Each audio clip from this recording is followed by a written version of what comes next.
Çifti mbretëror, Prince Harry dhe Meghan Markle, kanë sjellë këtë javë në jetë fëmijën e tyre.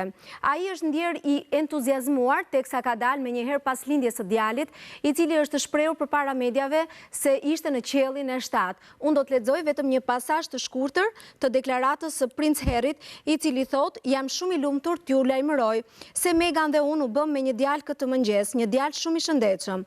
Nëna dhe fëmia janë shumë mirë me shëndet." Ishte një nga eksperiencat që nuk mund ta imagjinoja ndonjëherë. Ajo që bën çdo grua është përtej imagjinatës. Por të dy jemi absolutisht të habitur dhe shumë mirënjohës për të gjithë dashurinë dhe mbështetjen e të gjithëve atje.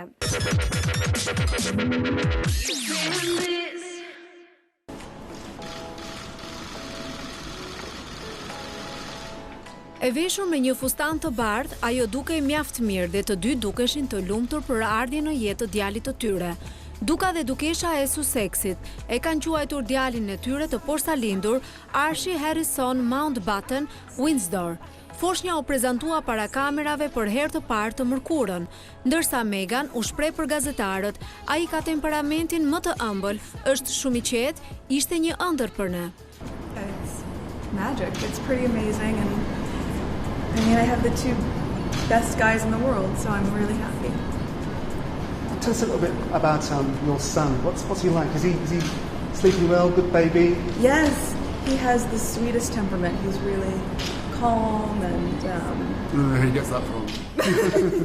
yeah, and he's just been the dream. So it's been a special couple days. Lajmërimi për emrin erdhi pasi foshnja u takua për herë të parë mes të gjyshërit e tij, mbretëreshën dhe dukën e Edinburgut në Windsor Castle.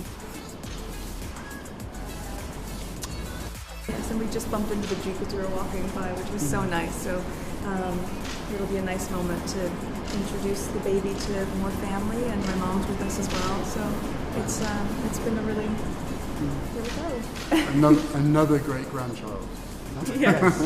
Can we have a little peek at him? Just can't quite see his face. Çifti mbretëror ja vendosën emrin djalit të tyre, Archie Harrison Mountbatten Windsor, por zgjodhen të mos përdorin asnjë titull mbretëror për foshnjën e tyre të parë.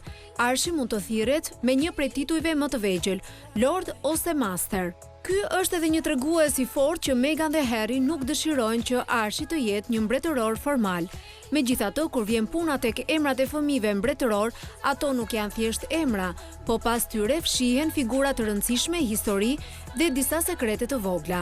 Archie është e gjitha për një fëmijë të bukur dhe të pasakont. Deri më tani nuk dihet të ketë pasur një fëmijë tjetër me këtë emër në rangun e familjeve mbretërore. Megjithatë, e sigurt është se ky emër është shumë popullor në Mbretërinë e Bashkuar dhe hyn në listën e 20 emrave më të përdorur. Kuptimi në anglisht I Archie do të thotë I vërtet të guximshëm dhe I vlefshëm. Pse Harrison? Harrison nuk është një emër familjar, po kuptimi I tij është fjalë për fjalë biri I Harryt. Pse Mountbatten Windsor? Ky është mbiemri I përdorur nga disa të afërm të mbretëresh Elizabeth dhe princit Philip. Madje edhe princi William e ka përdorur më para të dhe nuk është çudi që ju bashkangjit Archit. Megjithatë, duhet thënë se kushërinjtë e tij nga xhaxhai të princit William, si të vegjëlit Prince George, Princes Charlotte dhe Prince Louis, kanë totalisht një mbiemër tjetër. Megjithatë, Archie nuk është një emër I ri në familjen mbretërore britanike. Harry dhe Meghan I dhanë fëmijës së tyre pseudonimin e fshetë të George, djalit të madh të William dhe Kate. Who does he take after? Does he look like anyone? We're still trying to figure that out. Everyone says that babies change so much over 2 weeks. We're basically... And how are you finding parenting generally? Is it still a special moment? Yeah, it's great. I mean, parenting is amazing.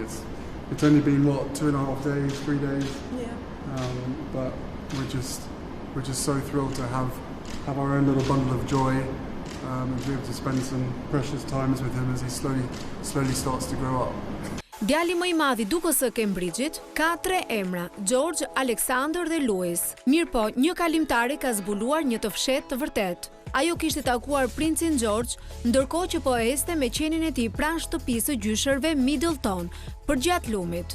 Një njeri i sigurisë më kërkoi të mos marr fotografitë e fëmijëve dhe natyrisht që nuk e kam bërë. George filloi të ulte qenin tim, kështu që filluam të flasim. E pyeta fëmijën se cili ishte emri i tij dhe pse e dija shumë mirë. Ai me habin më të madh u përgjigj duke buzëqeshur. Emri im është Arshi, rrëfeu gruaja.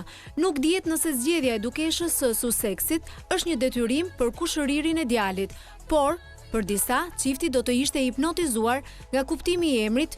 Djali porsalindur i Meganit dhe Harryt nuk do të titullohet madhëria e tij, pasi nuk është zyrtarisht një antar i familjes mbretërore, pavarësisht se është i shtati në radhë për fronin mbretëror. Statusi madhëria juaj vjen pas 2 gjeneratash mbretërore, me përjashtim të fëmijës të dukës William. Mbretëresha Elizabeth dekretoi fëmijët e William dhe Kate duke i dhënë titullin madhëria juaj. Prandaj ata quhen princi George, princesha Charlotte dhe princi Louis. Djali i Meghan dhe Harryt do të ketë këtë titull vetëm nëse do të ndërhyjë mbretëresha e Britanisë së Madhe. Foshnja 2 ditëshe po përkundet nga babaa e tij në praninë të nënës Meghan. Çifti i gëzuar shfaq një përkujdesje të veçantë në krahët të njëri tjetrit. Harry e shikon me dashuri të birin, teksa ai dremit në krahët e tij. Çifti qëndroi për 3 minuta në hall përpara gazetarëve.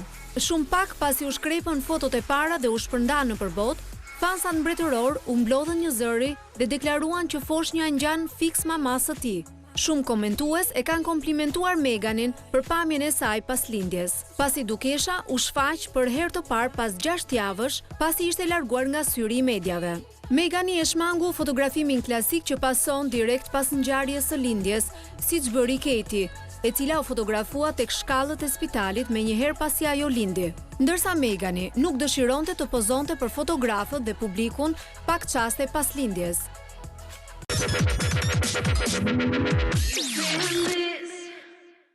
Libri autobiografik i Michelle Obama, bashkëshortes së ish presidentit amerikan, ka thyer një rekord shitjesh, me më shumë se 10 milion vetëm në Amerikë. Surpriza e këtij libri, siç është edhe komentuar tepër, është vërtetësia dhe transparenca që ajo ka ndarë me lexuesit. Dhe në fakt guximi qëndron pikërisht këtu tek librat autobiografik, ku personazhi çlirohet nga kompleksi i paragjykimit dhe tregon edhe anën tjetër të medaljes.